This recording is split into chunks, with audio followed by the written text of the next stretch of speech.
Finally, G-fans! Godzilla Minus One is on streaming. Finally! It popped up out of nowhere on Netflix, and I'm going to be watching this on repeat. I mean, I saw this back in December, so it has been a long time coming.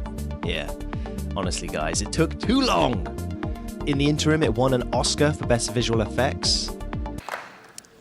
And the Oscar goes to Godzilla. Just to remind everyone how significant this is, it was 70 years ago that the Godzilla movies first started, and in that time, 38 Godzilla movies have been released, none of them being nominated for anything. Another reason why this is such a significant win and a surprise is because it is very uncommon for directors to also supervise this category of visual effects in a movie. Yamazaki did it, Stanley Kubrick did it before him for 2001: A Space Odyssey, so that's putting Yamazaki in some elite company. And it was a similar feeling to when, say, Leonardo DiCaprio won his Oscar for The Revenant, after doing so many movies, so many of them being Oscar nominated, but never actually winning anything. And the Oscar goes to Tommy Lee Jones, Jamie Foxx and Ray, Forrest Whitaker in The Last King of Matthew McConaughey. And now it is available worldwide on Netflix. As of today, it sits at 98% on Rotten Tomatoes, initially being 100%, which is more accurate, quite frankly.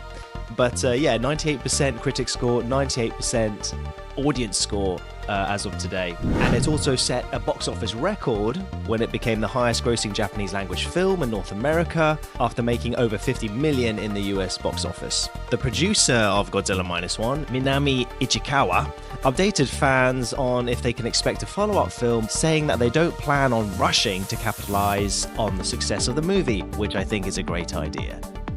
Please take the time to make the sequel.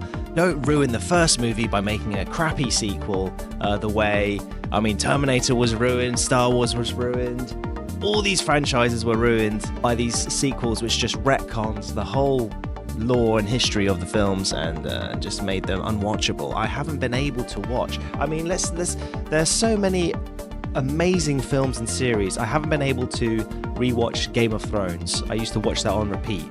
Then since the crappy last few episodes, couldn't bring myself, I just don't feel like watching them anymore. Terminator as well. My enjoyment and my desire to rewatch the classics. So yeah, take your time. Initial impressions of the dubbing seems pretty good. If you want to watch the film dubbed, doesn't seem too bad. At the end of the day, I know a lot of people prefer to watch it in the original language with subtitles to get the authenticity, and so you don't have to worry about the stupid lip syncing thing. So why did it take so long for Godzilla Minus One to be available on streaming? Well, the reason for the delay was partly due to a contractual agreement between Toho, the Japanese studio that created Godzilla, and Legendary Entertainment, which licensed the monster character for films released by Warner Brothers, including 2024's Godzilla x Kong, The New Empire. Toho can make its own Godzilla movies, but under the deal they cannot release them in the same year as Legendary production. Godzilla Minus One premiered in Japan in November 2023, before hitting theaters in the US in December.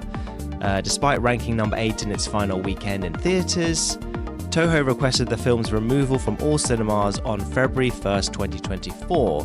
This decision was likely to avoid interference with Godzilla x Kong's release on March 29th, 2024.